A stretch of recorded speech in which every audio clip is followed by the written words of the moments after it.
There is a room in the United States Capitol that most Americans do not know exists. No windows, one door, armed guards posted outside around the clock. Inside, a steel filing cabinet bolted to the floor, and inside that cabinet, sealed inside a classified envelope, 28 pages that the United States government decided the American public was not ready to read. Not because they were inaccurate, not because they were speculation, because of what they pointed toward, because of who they named, because of the alliance they threatened. Senators who were granted access to read them came out of that room visibly changed. One said he felt physically sick. Another told journalists, off the record, carefully, that if the American public ever saw these pages, the relationship between the United States and one of its closest allies would never recover. Those pages stayed locked in that cabinet for 13 years. This is the story of what was inside them, and why someone worked so hard to keep them there. Some people were on the phone when it happened, mid-sentence, saying something ordinary, talking about a meeting, asking about breakfast, saying they would be home by 6, and then the call cut out. Some people were on the upper floors of the North Tower, in offices full of morning coffee and open laptops, and the particular quiet of a Tuesday that had not yet begun to feel like anything. They had perhaps 40 seconds of warning, a sound they had never heard before, coming from somewhere above them, getting louder. On the streets below, people stopped walking. They looked up. They did not understand what they were seeing. The human mind, in those first seconds,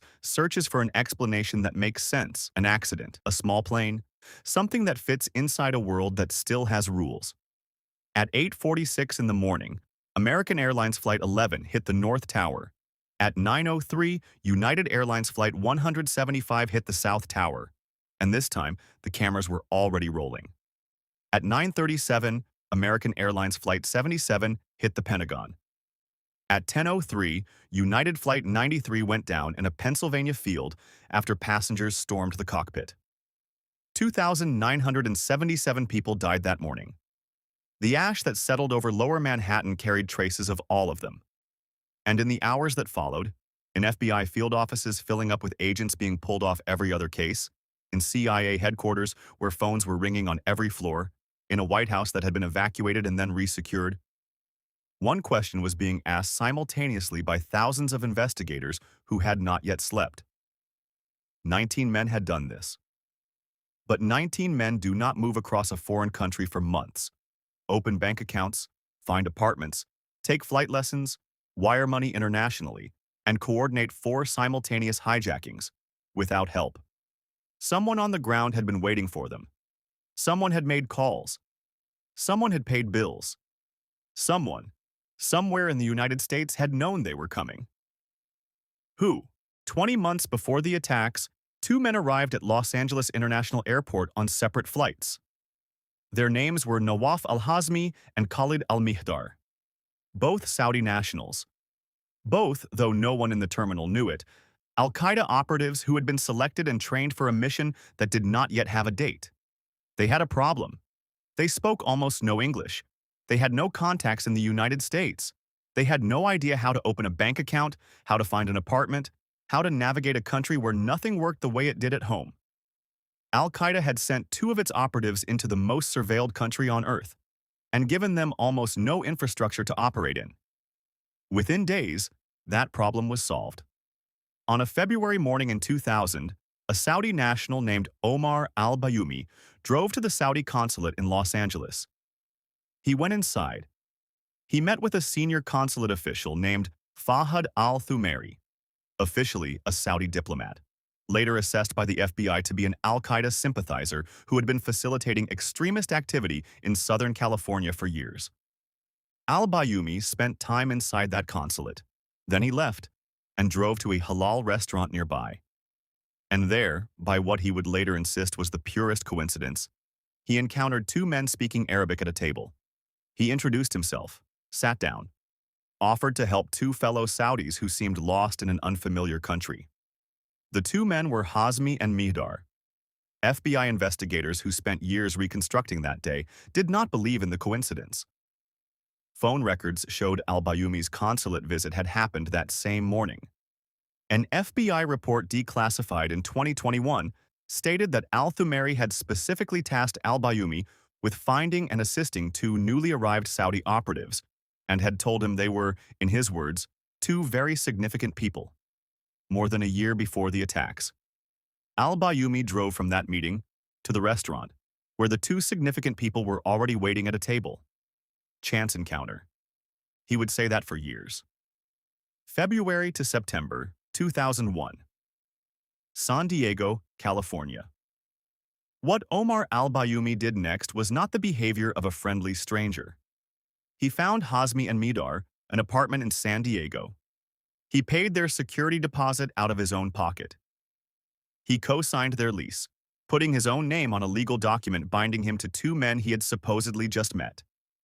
He walked them into a bank and helped them open accounts. He threw them a welcoming party, attended by several dozen members of the local Muslim community.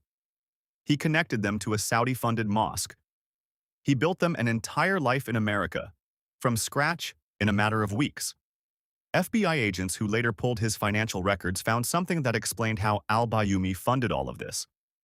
He was receiving a regular monthly payment, routed secretly through a Saudi aviation services company based in Houston, originating from Prince Bandar bin Sultan. Prince Bandar bin Sultan was not a minor Saudi official. He was the Saudi ambassador to the United States, one of the most powerful and well-connected Saudi figures in Washington. A man who spent so much time at the Bush White House that journalists had given him a nickname, Bandar Bush. He had known George H.W. Bush for decades.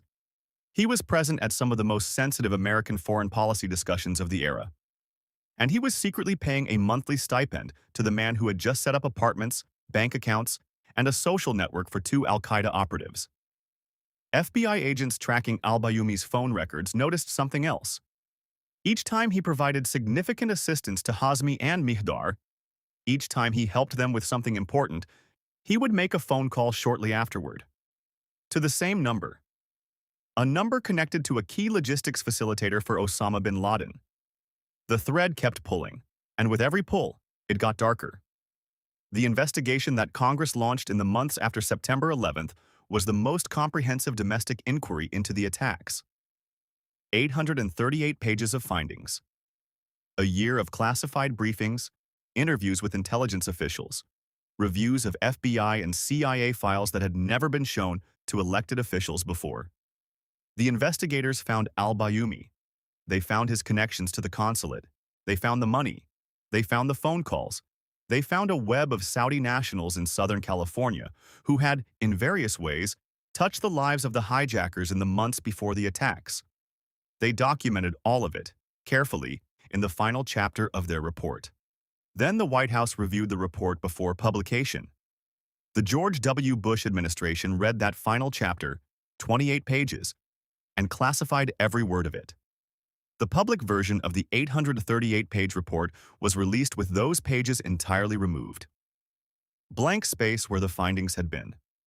The pages themselves were locked in a steel cabinet in a secure basement room in the Capitol building, accessible only to members of Congress with the right clearance, and only if they were escorted inside and watched while they read. The stated reason was national security. Releasing the information, the administration said, could compromise ongoing intelligence operations and damage a critical alliance in the war on terror. Saudi Arabia was that alliance. Saudi Arabia, which had provided 15 of the 19 hijackers. Saudi Arabia, whose officials and money appeared throughout the FBI's investigation into who helped those hijackers settle into American life.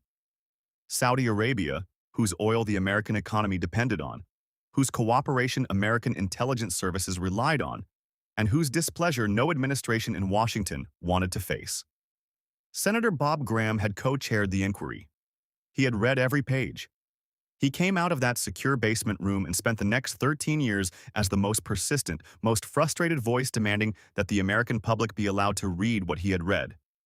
In front of cameras, he chose his words carefully, because anything specific he said could violate his security clearance. But in interviews, he kept returning to the same word. The FBI has gone beyond just covering up, he said, into what I would call aggressive deception. He was 70 years old when he said that. He had spent 40 years in American politics, and he said it like a man who could not believe what he knew. The families of September 11th victims are not a monolithic group. They are thousands of individual people, spouses, children, parents, siblings, who lost someone that morning and then found themselves unexpectedly inside a political fight they had never asked to enter. Some of them hired lawyers. Some of them flew to Washington and sat in hearing rooms and asked questions that nobody would answer. Some of them spent years simply trying to get access to information about the investigation into the deaths of their own family members, and were told by their own government that they were not permitted to know. In 2013, two congressmen introduced a resolution calling for the declassification of the 28 pages. It was voted on. It went nowhere. In 2015, the resolution came back, this time with 71 co-sponsors from both parties. A senator introduced a bill to compel the White House to release them. It stalled in committee. In April 2016, the television program 60 Minutes ran an investigation into the pages. Former senators, former members of the 9/11 Commission, and families of victims sat in front of cameras and described, with the carefully measured words of people who were either still bound by security clearances or simply exhausted by years of being ignored, what they believed the pages contained and why they mattered. The Saudi government, watching all of this, made a decision.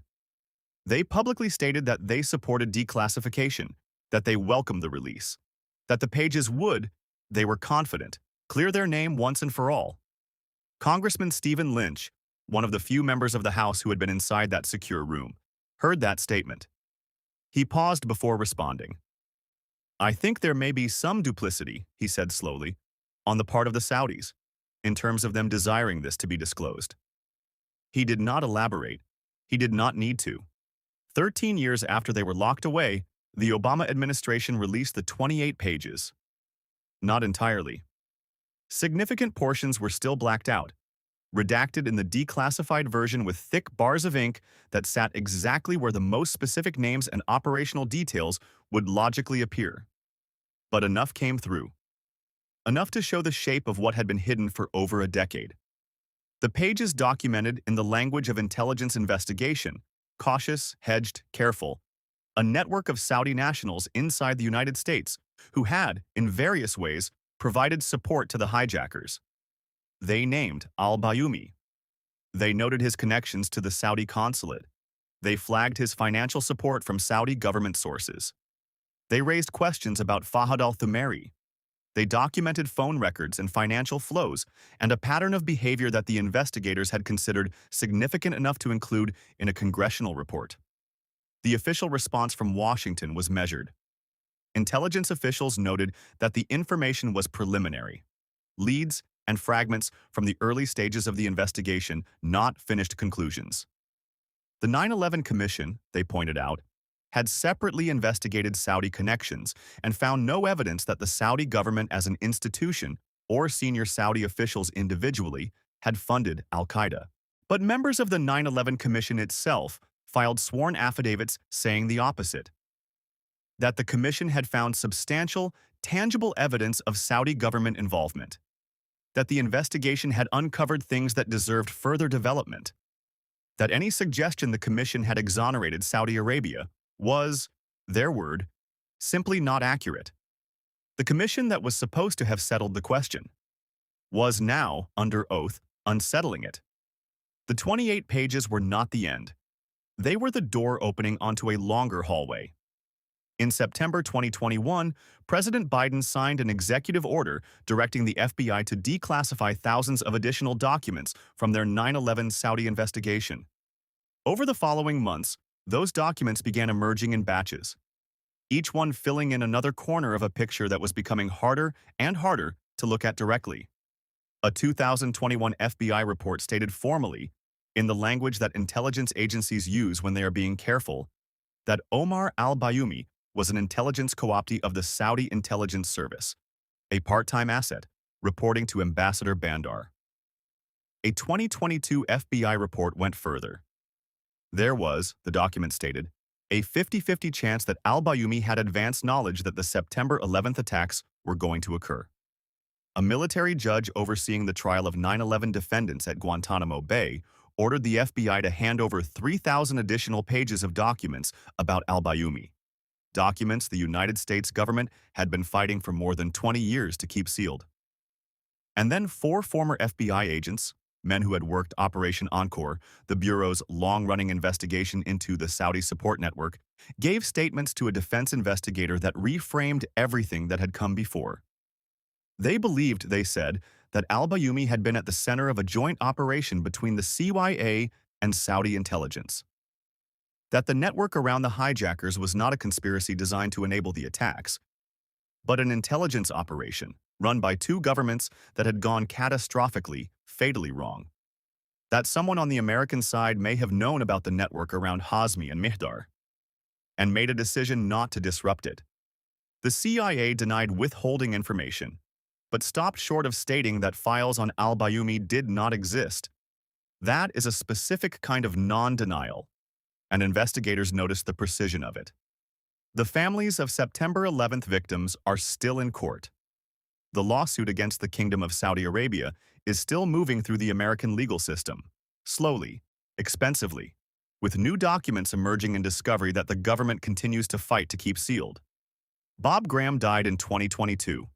He spent the last 20 years of his life trying to get the American public access to information he believed they deserved. He did not live to see the full picture emerge. In interviews near the end of his life, he was asked whether he believed the truth about September 11th would ever be fully known. He thought about it for a moment. "I believe," he said, "that the families deserve the truth. Whether they will get it, I am less certain." 24 years after that morning, 3,000 people gone, a war on terror that reshaped the entire world. And somewhere in the filing systems of the FBI, the CIA, and the Saudi General Intelligence Presidency, there are documents that have still never been made public. Files that investigators have said exist. Files that courts have ordered released and agencies have found reasons to delay. The 28 pages came out. But underneath them, more pages. And underneath those, more still. Some of them are still blacked out. Some of them are still locked away. And somewhere in a room that most Americans do not know exists, the full story of who helped September 11th happen is still waiting to be read.